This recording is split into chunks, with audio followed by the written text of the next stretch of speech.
Hello students, so today we have Professor Dr. Deepa Dixit with us, okay, and she has got immense experience in teaching as in 18 years of teaching experience, and definitely right now she is the Senior Associate Dean at Wellinger Institute.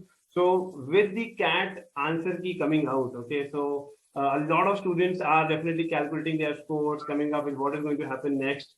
So firstly, I welcome you, Deepa ma'am, okay, to this discussion, okay, and the guidance session for the students. Thank you, Hazel, for having me. And I'm sure the students are excited or wondering about what they are going to do next.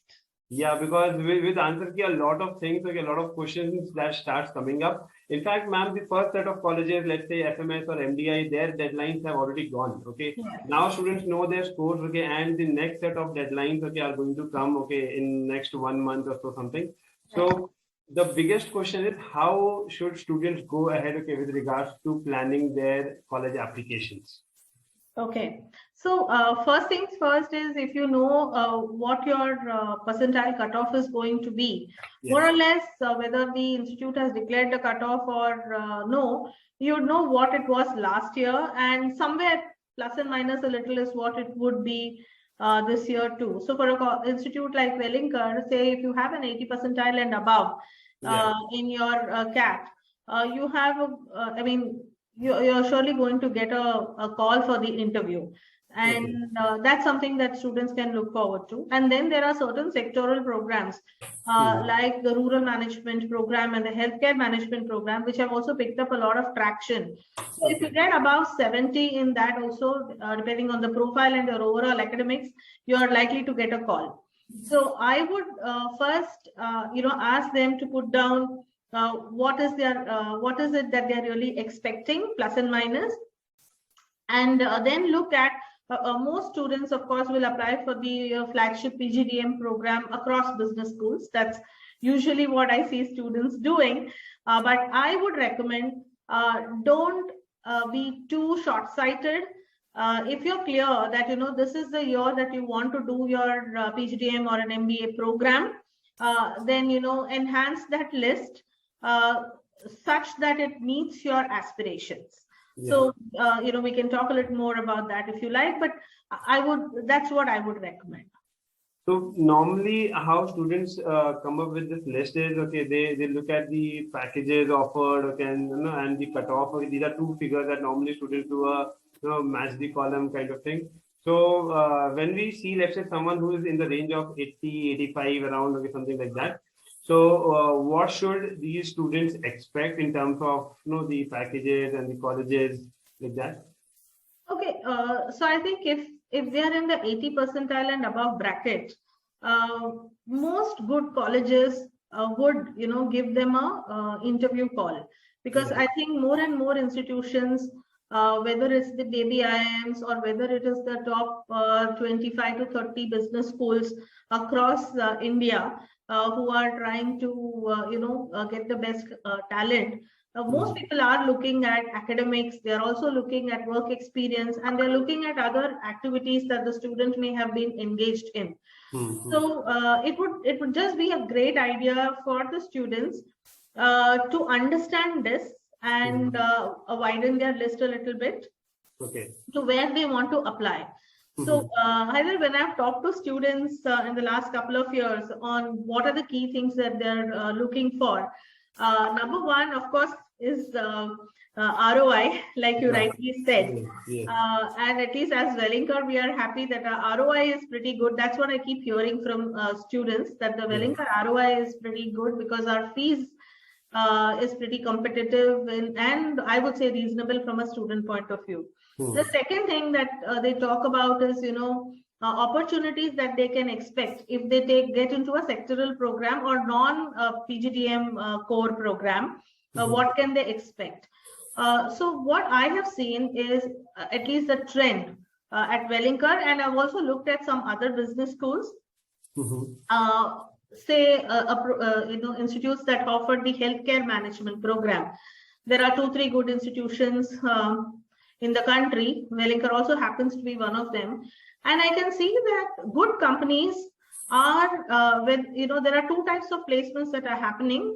One is umbrella placements, So you get, the typical companies which you may not have imagined to take a healthcare program are approaching. So, for example, a city US is coming to Wellinger, and they are looking at people from the healthcare management program specifically, because they're getting projects in that area. Or for that matter, you would have an Accenture coming and picking students from the non-core PGDM also. Okay. So I think so that fear factor, which may be there in the mind of the students, they should address it by looking up the placement and the kind of companies that are coming across programs. Okay. And the second one is they also have a plus. So if they're in a sectoral program, there are certain organizations which come for specific sectoral domain knowledge.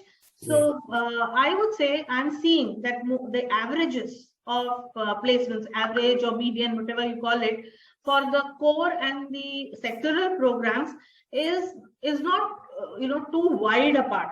The highest packages may vary, and highest packages usually vary because of the kind of profile and of the student and the job profile. But I think people should look at what is the average and the median. So at Wellinger, I can tell you that the average for the core and all the other programs, is currently for the 21-23 is in the 12.5 to 13.5 range.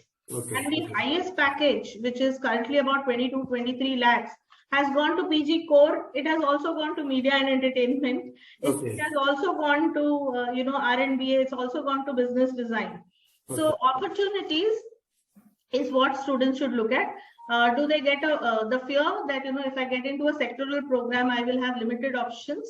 So does the institute offer wide range? In regards to clearing the further processes of colleges, okay, let's say for that matter, okay, in Wellinger, okay, once they apply, what are the other things that they'll have to prepare for, okay, and let's say someone who feels that, okay, I should increase my chances by giving a CMAT also or a SAT also, okay. So what is your take, okay, that how do they juggle between these two things, and what should be given more importance? So first thing is that, look at what are the deadlines of the business schools, because eventually that is the reason why you're giving these exams. Yes. If you have given your CAT, you already know some of the deadlines of business schools, like ours is on the 15th of January. Yes. So find out what are the important deadlines. And if you have a reasonable score, which is 80 percentile and above, I think focus on first filling up those applications, because the CMAT, I don't think will happen before February, at least. The next, and ZAT, of course, most CAT takers, at least a good percentage of them do give the XAT.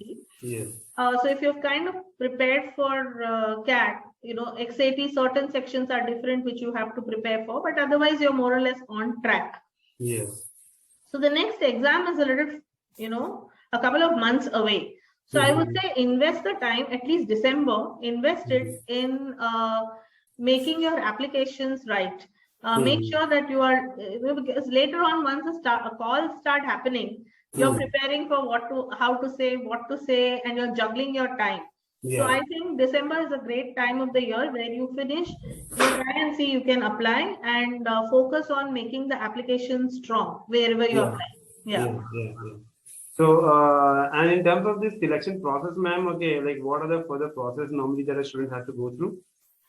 So at Wellinger, apart from filling out the application, which is an important and integral part of the selection, there is, some, we change it every year or every alternate years. There is some evaluation which we do on the personality of the student. Okay. And that is really helpful in also evaluating the student at the time of the interview. Wherein we understand what are the leadership capabilities the person has, or initiative that the person has, which might sit well with the kind of programs that they have applied for. We then look then there is a detailed interview process, and in the interview the evaluation is done for the core PGDM as well as for the specific program. So let's say you have applied for PGDM business design, surely the evaluator is marking you for business design also separately, apart from core PGDM, because it's all about matching interest and your aptitude in a particular program. Then there are marks for academics, which is in your 10th, 12th, and in your graduation. And then we look at 5-10% on your extracurriculars or co-curriculars that you have excelled in. If you have work experience, then have you really won something or done something excellent at your workplace? Or what is it that you have gathered through your work experience? Normally, we get work experience on an average of about 2.5 years or less. A very small percentage will be more than that. So we are looking at these 4 things primarily: your percentile, your application, the quality of how you have filled it out, your academics, your extracurricular activities, and how you come across in your PI.